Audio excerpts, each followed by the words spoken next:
बिस्मिल्लाहिर्रहमानिर्रहीम। Dear students of class first year, अस्सलाम वालेकुम। आज हम गैसेस के चैप्टर से एक इम्पॉर्टेंट लॉ पढ़ेंगे जिसका नाम है Graham's law of diffusion and effusion. This was presented by Thomas Graham in 1831. His experiment, he measured the rate of diffusion of equal volume of different gases.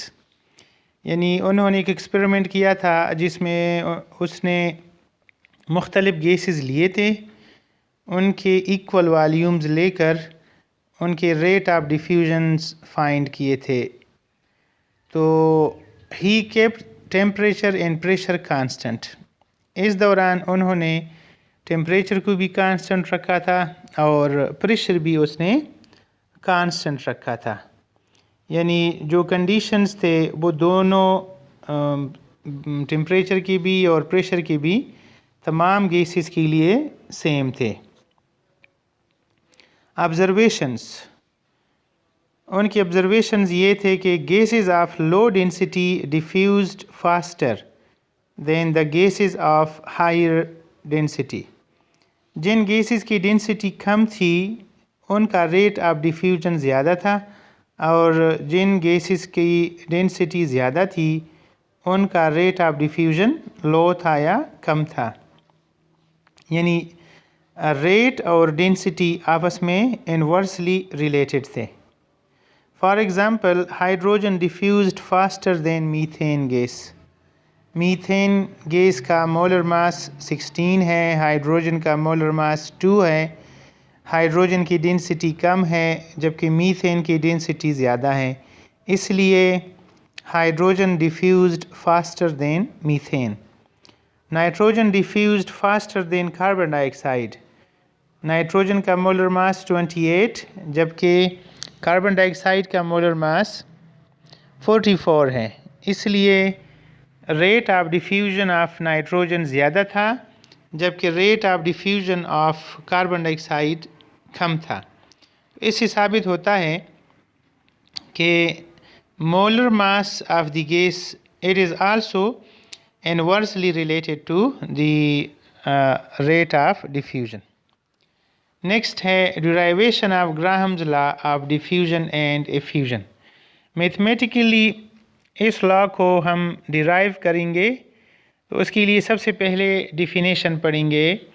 Definition के मुताबिक the rate of diffusion और effusion of a gas is inversely proportional to the square root of the molar mass और density of the gas. Rate of diffusion inversely proportional होता है square root of the molar mass के साथ या square root of the density के साथ। This was totally an experimental observation, so he made this law. Let the molar mass of a gas is m and the rate of diffusion is r, then mathematically r is inversely proportional to the square root of molar mass. Therefore we can write r is proportional to 1 over m under root. Proportionality sign हटाएंगे तो r becomes equal to k divided by m under root where k is a constant. इस equation के अंदर ये given है कि r equal to होता है k divided by m under root के। इस मतलब ये है कि मोलर मास का स्क्वायर रूट और रेट ऑफ डिफ्यूजन आपस में इन्वर्सली रिलेटेड होते हैं। Similarly we can write like this कि r is proportional to 1 over d under root, यानी डेंसिटी के साथ भी रेट का जो रिलेशनशिप है वो इन्वर्स है, तो इसलिए हम लिख सकते हैं r is proportional to 1 over d under root and r is equal to k by d under root where k is a constant. अब चूँकि दो गैसेस आपस में डिफ्यूज़ हुआ करते हैं तो let's suppose there are two gases.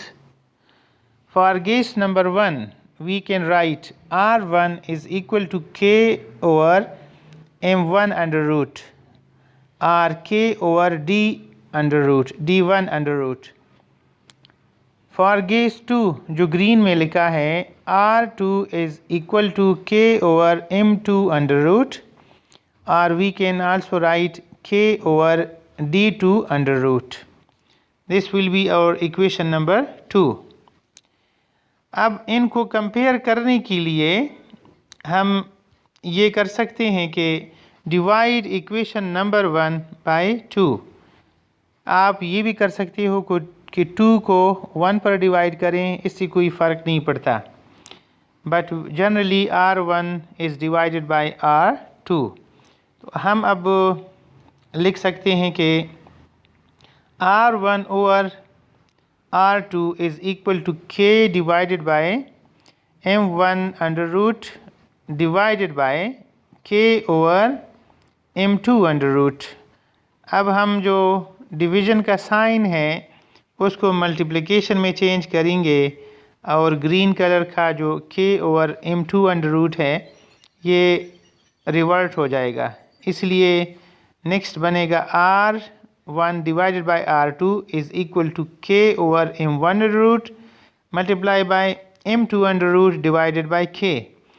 K और K आपस में कैंसिल हो जाएंगे और फाइनल इक्वेशन बनेगा R1 by R2 is equal to M2 under root divided by M1 under root. Rule के मुताबिक हम इस तरह भी लिख सकते हैं कि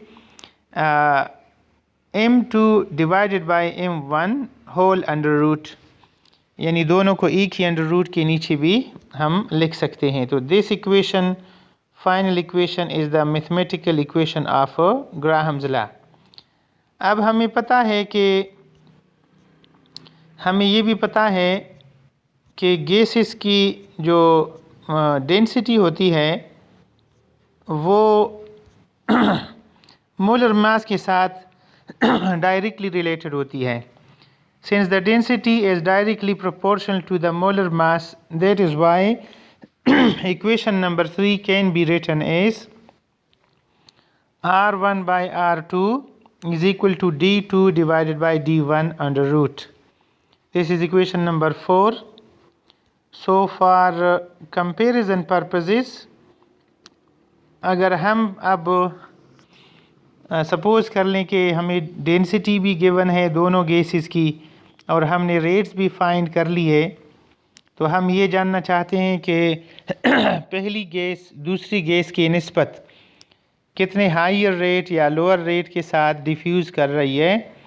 तो उसके लिए R1 becomes equal to D2 by D1 under root multiply by R2.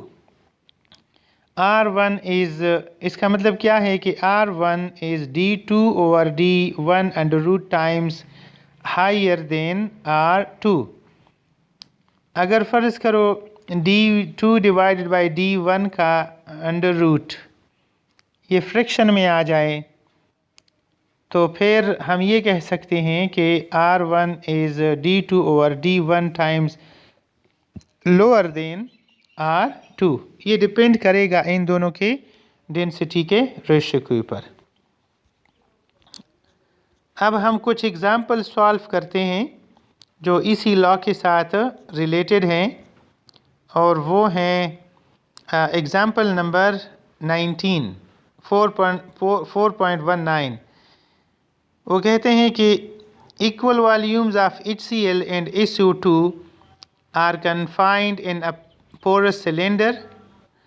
What would be the comparative rates of diffusion of these gases if the molar mass of HCl is 36.5 grams per mole and the molar mass of SO2 sulfur dioxide is 64 grams per mole?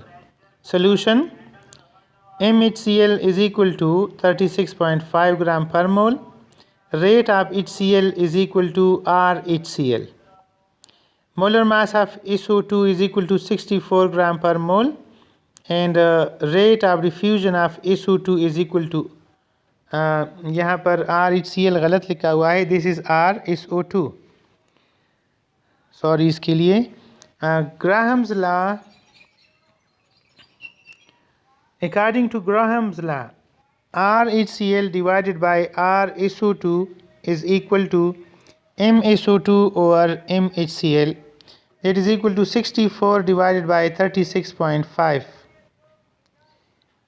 Therefore, we can write, अगर हम 64 को 36 से divide करें फिर उनका under root ले लें तो the answer comes out equal to 1.33. So we can say that RHCl divided by RSO2 is equal to 1.33. Therefore, RHCl, rate of HCl is equal to 1.33 multiplied by rate of diffusion of sulfur dioxide. It means that